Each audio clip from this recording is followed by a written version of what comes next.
Assalamualaikum warahmatullahi wabarakatuh. Perkenalkan, nama saya Rizka Indah Sarmawati, jurusan Kimia, Fakultas Saintek, asal Sumeneb. Baik, kali ini saya akan menyampaikan tentang sosialisasi Prokes 5M dan pentingnya vaksinasi. Pandemi COVID-19 masih jauh dari kata selesai. Hingga saat ini, hampir 175 juta orang di seluruh dunia telah terinfeksi COVID-19 dan lebih dari 3,7 juta telah kehilangan nyawa. Virus corona atau COVID-19 ini merupakan jenis baru dari coronavirus yang menular ke manusia. Virus ini bisa menyerang siapa saja seperti pada bayi, anak-anak, orang dewasa, lansia, ibu hamil, maupun ibu menyusui. Infeksi virus COVID-19 pertama kali ditemukan di kota Wuhan, Cina pada akhir Desember 2019. Virus ini menular dengan cepat dan menyebar ke wilayah Cina dan sebagian besar di dunia ini termasuk Indonesia. Hal ini membuat beberapa negara menerapkan kebijakan lockdown untuk mencegah penyebarannya. Infeksi virus corona atau COVID-19 disebabkan oleh coronavirus, yaitu kelompok virus yang menginfeksi sistem pernafasan. Pada banyak kasus, virus ini hanya menyebabkan infeksi pernafasan ringan seperti flu. Namun, virus ini juga bisa menyebabkan infeksi pernafasan berat, seperti infeksi paru-paru atau pneumonia, bahkan bisa menimbulkan kematian. Ada dugaan virus corona awalnya ditularkan dari hewan ke manusia, tapi kemudian diketahui bahwa virus corona juga menular dari manusia ke manusia. Dan gejala corona yang pada umumnya dialami oleh manusia yaitu yang pertama, demam tinggi disertai menggigil. Yang kedua, batuk kering. Yang ketiga, pilek. Yang keempat, hidung berair dan bersin-bersin. Yang kelima, nyeri tenggorokan. Yang keenam, sesak nafas. Jadi, gejala virus corona tersebut dapat bertambah parah secara cepat dan menyebabkan kematian. Gejala infeksi COVID-19 dapat muncul mulai dari 2 hari hingga 14 hari setelah terpapar virus tersebut. Apalagi sekarang, jumlah kasus infeksi virus corona di Indonesia kian meningkat. Bertambahnya jumlah kasus ini membuat angka infeksi COVID-19 di Indonesia menembus angka 1 juta lebih. Sudah seharusnya kita lebih patuh terhadap protokol kesehatan yang telah ditentukan pemerintah Indonesia. Kesehatan ini ditunjukkan untuk mencegah penularan virus corona dan meminimalisir bertambahnya angka kasus kematian. Protokol kesehatan atau bisa kita sebut Prokes 5M tersebut, yaitu berikut cuplikan mengenai Prokes 5M. Hai, aku Dokter Corona. Tahukah Anda, COVID-19 masih ada loh? Hingga saat ini, lebih dari 1 juta orang Indonesia terpapar COVID-19 dan sudah memakan korban jiwa lebih dari 50.000 orang. Namun, tidak perlu khawatir. Tetap waspada dan mari kita lawan dengan jurus 5M. 5M adalah protokol kesehatan untuk menghadapi COVID-19. Apa saja isi dari 5M tersebut? Pertama, mencuci tangan. Cucilah tangan setidaknya selama 20 detik dengan menggunakan sabun dan air mengalir, terutama saat sebelum memasak atau makan. Setelah menggunakan kamar mandi, setelah menutup hidung saat batuk atau bersin. Langkah-langkah mencuci tangan: gosok kedua telapak tangan. Gosok punggung dan sela-sela jari tangan kiri dengan tangan kanan dan sebaliknya. Gosok kedua telapak tangan dan sela-sela jari. Jari-jari sisi dalam kedua tangan saling mengunci.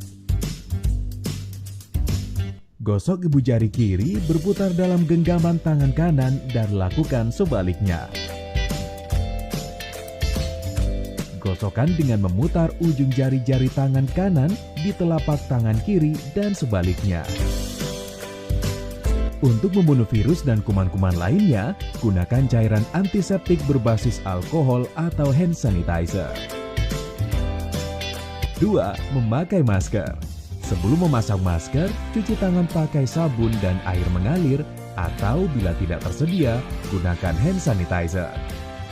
Pasang masker untuk menutupi mulut dan hidung, dan pastikan tidak ada sela antara wajah dan masker. Ketiga, menjaga jarak. Jaga jarak minimal 1 meter dengan orang lain untuk menghindari terkena droplet dari orang yang bicara, batuk, atau bersin. Keempat, menjauhi kerumunan. Kerumunan merupakan salah satu tempat penyebaran COVID-19.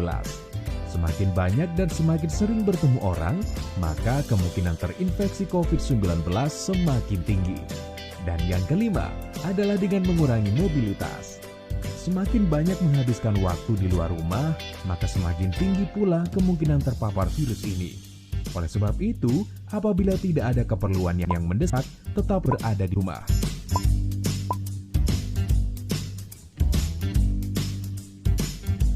Yuk, terapkan protokol kesehatan 5M untuk mencegah penularan dan penyebaran virus corona di Indonesia.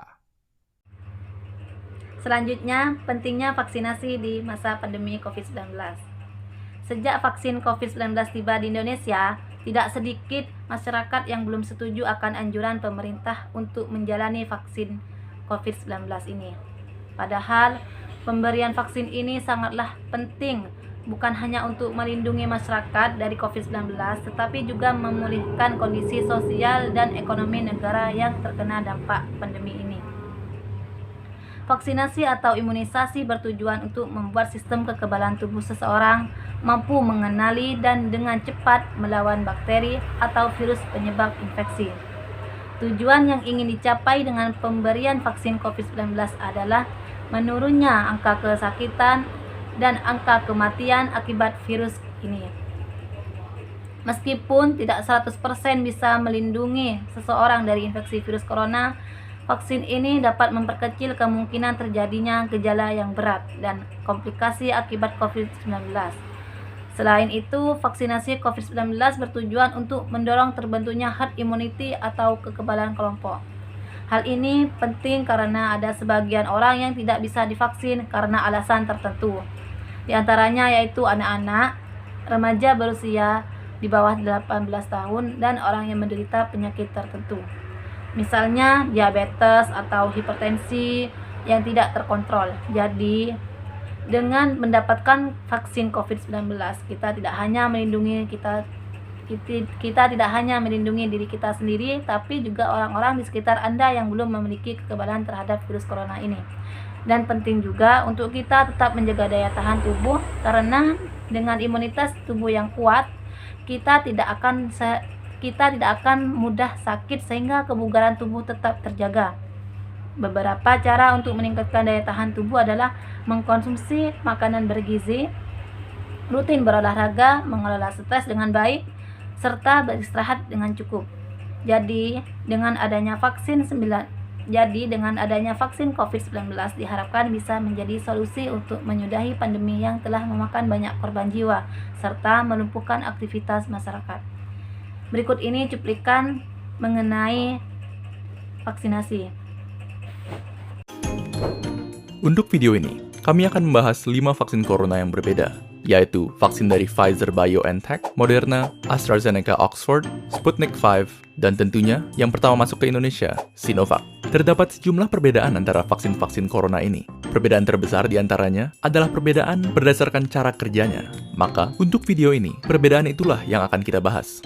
Namun, sebelum membahas perbedaan cara kerja vaksin, ada baiknya kita memahami terlebih dahulu bagaimana sebenarnya tubuh manusia melawan virus dan menciptakan kekebalan. Ketika virus atau apapun yang bersifat asing memasuki tubuh manusia, sistem imun kita akan menyerangnya. Namun, proses sistem imun menghabisi virus memerlukan waktu yang lama. Karena untuk mengalahkan infeksi, sistem imun kita harus mencari tahu cara untuk melawannya terlebih dahulu. Sementara proses ini berlanjut, virus akan terus menyebar dan berlipat ganda, dan tubuh yang terinfeksi akan jatuh sakit. Akhirnya, setelah sistem imun tubuh berhasil menghabisi virus, dia akan terus mengingat cara untuk melawannya. Sehingga, jika virus yang sama datang lagi, tubuh kita sudah siap menghadapinya. Jadi pada dasarnya, bisa dikatakan bahwa cara kerja semua vaksin itu relatif sama, yaitu untuk memberi sistem imun kita strategi perlawanan virus tanpa harus melawan virusnya secara langsung. Meskipun demikian, cara menyampaikan strategi perlawanan tersebut berbeda-beda untuk tiap vaksin. Kita mulai dengan Sinovac, vaksin COVID-19 buatan Cina yang menggunakan metode inactivated virus atau virus yang dinonaktifkan. Metode ini menggunakan virus COVID-19 yang sudah dibunuh, yang kemudian dimasukkan ke dalam tubuh manusia. Walaupun nonaktif dan tidak dapat menyebar, sistem imun tetap akan menanggapinya dan mempelajari cara melawannya. Namun, respon dari sistem imun mungkin saja tidak seampuh jika melawan virus yang masih hidup. Oleh karena itu, tipe vaksin seperti ini memerlukan beberapa dosis supaya efektif.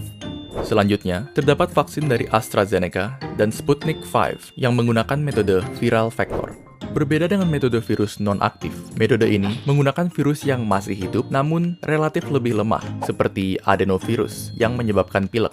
Virus lemah tersebut kemudian digunakan sebagai tumpangan bagi materi genetik COVID-19 yang akan digunakan oleh sistem imun untuk menciptakan kekebalan tanpa harus mengekspos tubuh terhadap bahaya dari virus corona yang asli.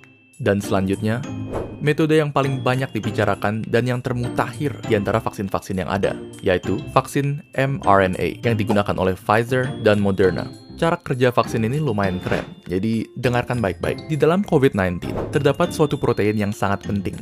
Protein ini digunakan oleh COVID untuk memasuki sel tubuh manusia dan membuatnya lebih mudah menular. Anggap saja ini sebagai senjata yang membuat COVID terlalu overpowered. Nah, logikanya adalah, jika kita dapat membuat tubuh kebal terhadap protein ini, maka tubuh akan kebal terhadap COVID-19 secara keseluruhan.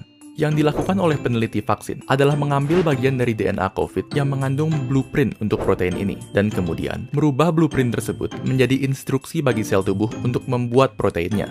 Instruksi ini dikenal sebagai mRNA, dan mRNA inilah vaksinnya. Lalu, mengapa kita ingin sel tubuh membuat protein ini? Bukannya itu berbahaya? Tidak sama sekali. mRNA ini aman karena hanya mengandung instruksi untuk membuat protein itu saja dan tidak mengandung virus corona sepenuhnya. Jadi bisa dianggap seperti senjata tanpa tuan. Setelah mRNA masuk ke dalam tubuh, sel tubuh akan memulai membuat protein ini yang kemudian akan ditanggapi oleh sistem imun. Setelah sistem imun berhasil menghancurkan protein ini, dia akan tetap ingat cara melawannya sehingga membuat dirimu kebal terhadap COVID-19. Pada akhirnya, video ini bukan bertujuan untuk membujuk Anda memilih salah satu vaksin. Karena bagi kebanyakan orang, vaksin mana yang kita dapatkan sudah di luar kendali kita. Yang perlu kalian ketahui adalah vaksin yang kini disiapkan untuk penggunaan massal telah melalui tahapan pengujian intensif untuk menjaga keamanan dan keefektifannya. Dan fakta bahwa kita sudah bisa mendapatkan sekian banyak vaksin dalam waktu tercepat dalam sejarah manusia sudah merupakan sisi terang dalam tahun yang sangat kelam. Tentunya, semua ini dapat terjadi berkat beribu-ribu tenaga medis, saintis, serta peneliti yang bekerja non-stop sejak pandemi dimulai. Dan kini, sisanya di tangan kalian. Sekian untuk video kali ini. Jika kalian dapat memilih, vaksin merek apa yang kalian... Mungkin itu saja yang dapat saya sampaikan. Mudah-mudahan teman-teman sekalian bisa mengambil manfaat dan pelajaran dari yang saya sampaikan tadi. Sekian dari saya, kurang lebihnya mohon maaf. Wassalamualaikum warahmatullahi wabarakatuh.